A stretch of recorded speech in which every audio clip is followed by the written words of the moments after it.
Lately, I've had quite a few questions from guys asking about preseason scouting. Not talking about just a few days before the season, but they're asking about late summer. Should you do it? Is it a waste of time? Or is it one of those ninja moves? I'm not a ninja, obviously. But anyways, that's what I'm talking about today. Stick around. I'm Joel Strickland, and this is Surviving Duck Season.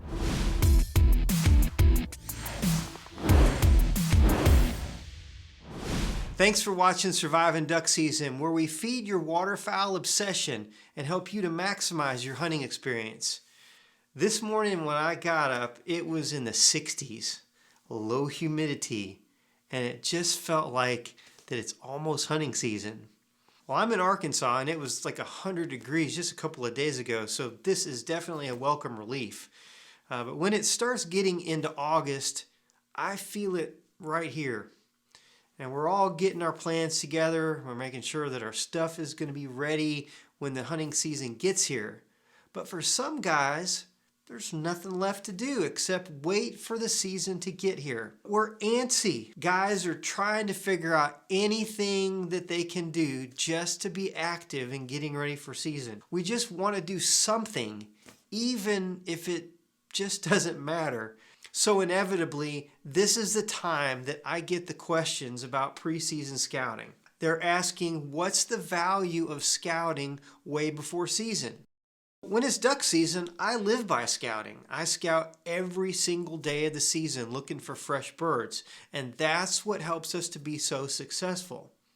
But scouting months before the season opens, that's a completely different thing.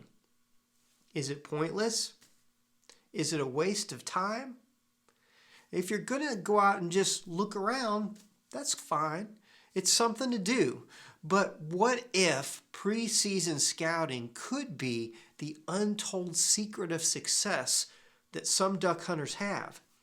Could it give you an edge over other hunters who hunt the same public areas that you do?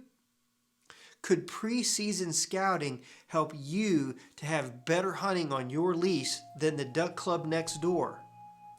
Is it a ninja move? Let's dive into it.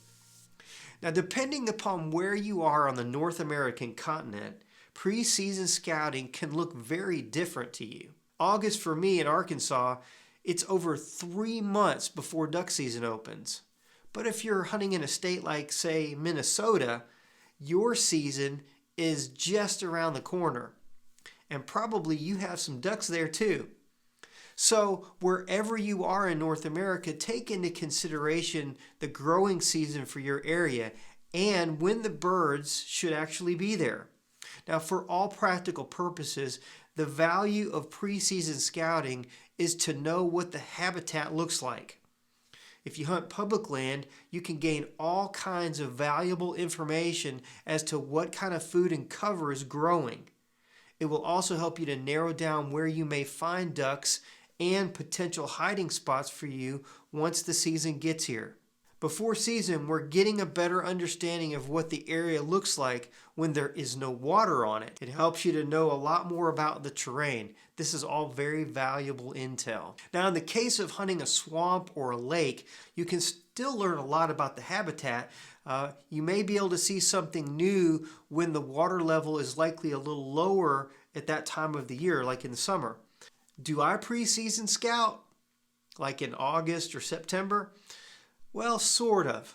I hunt a lot of private ground nowadays, and the biggest benefit to me is seeing what's growing in our moist soil impoundments and fallow fields, and also see what our timber looks like, what's growing in the understory. In late July and early August, by scouting, we have a pretty good idea of what's going to happen in our moist soil habitat. And it's different every year because the water comes off a little different based on spring rains and that sort of thing. And depending upon the timing and speed of the water drop, we may have lots of good plants that may provide lots of cover or a benefit of food for the ducks. But we may have too many of the broadleaf weeds like cuckleburr or too much Sesbania. You'll find some of the same types of things in public areas where there's a lot of moist soil habitat, marshes, and that kind of thing. Now on this particular impoundment, we had way too much Sesbania coming up, and nothing else would grow. So we went in and disked it up. If you do it early enough and can get some good rains, you'll have an incredible smorgasbord of duck food coming right back in. But even if it's a little late in the summer, we'll still go in and plant millet as late as September 1st, and we do that quite a bit. Now, mowing is another option for weed control on moist soil, as well as using some herbicides. Sometimes we'll go in and spot spray problem areas, like when we have too much cocklebur. I remember about 3 years ago, I wish we'd done that on one of our units.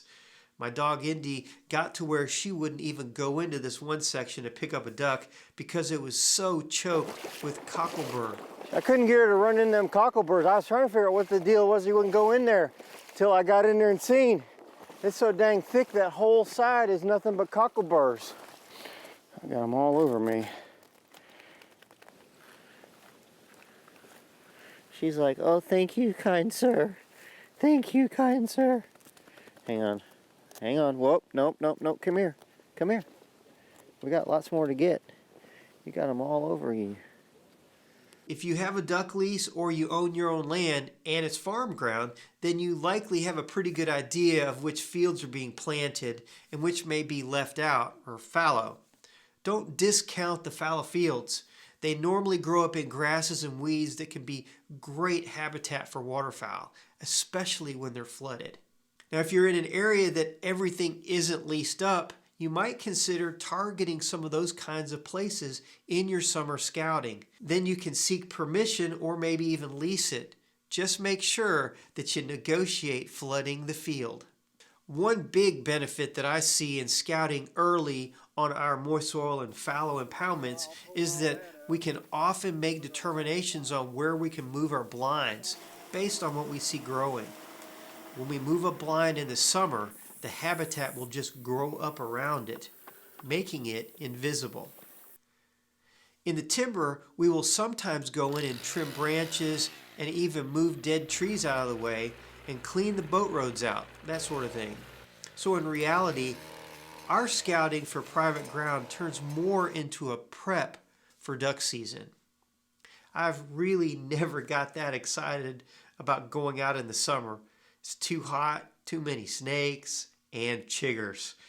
So if I have areas that I can't manipulate, then I'll just do my scouting in October or early November when it's a little bit cooler. Then I can see what the habitat really looks like once it's finished growing. Like I said on many of my videos, duck hunting is different everywhere, and depending upon where you hunt in the flyaway will help you determine the time and the way you should scout in late summer.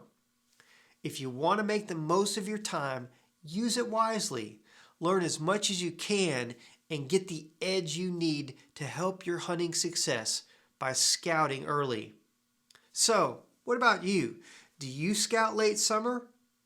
How much preseason scouting do you do? Let me know in the comments.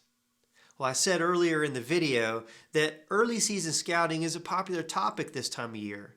Well, there's a couple of other videos from other YouTubers that have some great perspectives that can help you out too. This is a great one from Chasin' Green. And here's another one about early season scouting from Freelance Duck Hunting. I'm Joel Strickland. God bless you, and I'll see you on my next video.